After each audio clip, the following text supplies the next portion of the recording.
خلافت عثمانیہ کے بارے میں لوگوں کی دلچسپی بہت بڑھ گئی ہے۔ 1250 میں ترک سردار تغل کے ہاں ایک بیٹا پیدا ہوا جس کا نام عثمان رکھا گیا۔ یہ وہی وقت تھا جب منگولوں کے لشکر نے علاقو خان کی قیادت میں خلافت عباسیہ دارالحکومت بغداد کی اینٹ سے اینٹ بجا دی۔ ایک ایسے وقت میں جب امت مسلمہ اپنے بدترین وقت سے گزر رہی تھی اور تاتاریہ کے ہاتھوں ایک کے بعد ایک شہر برباد ہو رہے تھے، تو ایسے وقت میں جب پوری مسلمان امت پریشان حالی سے گزر رہی تھی، تو اسی وقت میں عظیم الشان سلطنت کا بانی اپنی آنکھیں کھول چکا تھا۔ عثمان غازی جب لڑکپن میں تھے تو اس وقت مشہور دین عالم ترک صوفی شیخ ادابالی ہوا کرتے تھے۔ شیخ ادابالی عثمان کے والد ارطغرل غازی کے پرانے دوست تھے۔ ارطغرل صاحب ہمیشہ عثمان کے بارے میں شیخ ادابالی سے باتیں کیا کرتے تھے۔ عثمان غازی کی دینی تربیت میں شیخ ادابالی کا بہت بڑا کردار ہے۔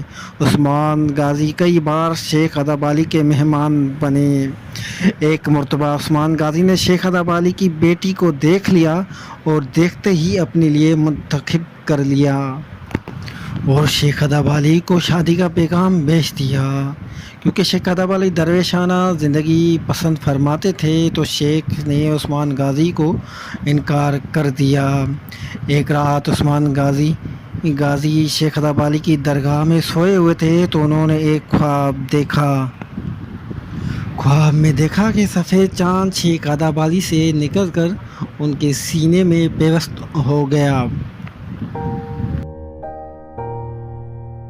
پھر عثمان غازی کی پہلو سے درخت نمودار ہوا جو بڑھتے ہی چلا گیا، یہاں تک کہ اس کی شاخیں آدھی زمین تک پھیل گئی۔ اس درخت کی جڑوں سے دنیا کے 4 بڑے دریا بہہ رہے تھے اور اس درخت کی شاخوں نے 4 بڑے پہاڑ سنبھالے ہوئے تھے۔ اس درخت کے پتے تلواروں کے مشابہت تھے۔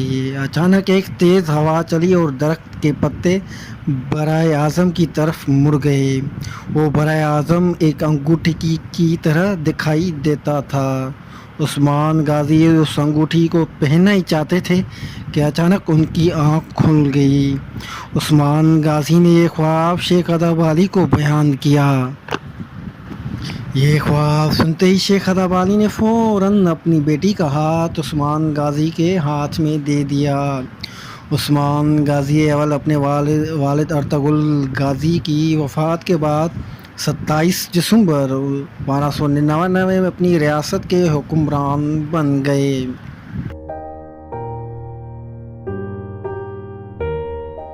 روم کی دارالحکومت اور منگولوں اور سرجوں سلطنت کے خاتمے کے بعد عثمان غازی کی جاگیر خود مختار ہو گئی، جو بعد میں سلطنت عثمانیہ کہلائی۔ عثمان غازی نے بہت ساری لڑائیاں لڑیں، جن میں سے قلعہ جسار کا قلعہ سب سے زیادہ مشہور ہے۔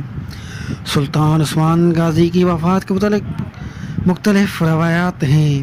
کہا جاتا ہے کہ سلطان عثمان غازی کی وفات 1324 میں ہوئی۔ مرنے سے پہلے عثمان غازی نے اپنے بیٹوں کو طویل نصیحت کی۔ تو ناظرین، ہمیں دے اجازت۔ تو اگر ہماری ویڈیو پسند آئے تو لائک کر دینا، شیئر کر دینا اور ہمارے چینل کو سبسکرائب کر دینا، بیل آئیکن کو دبا دینا تاکہ ہماری نئی آنے والی ویڈیوز آپ تک بر وقت پہنچتی رہے۔ ہمیں دے اجازت۔ خدا حافظ۔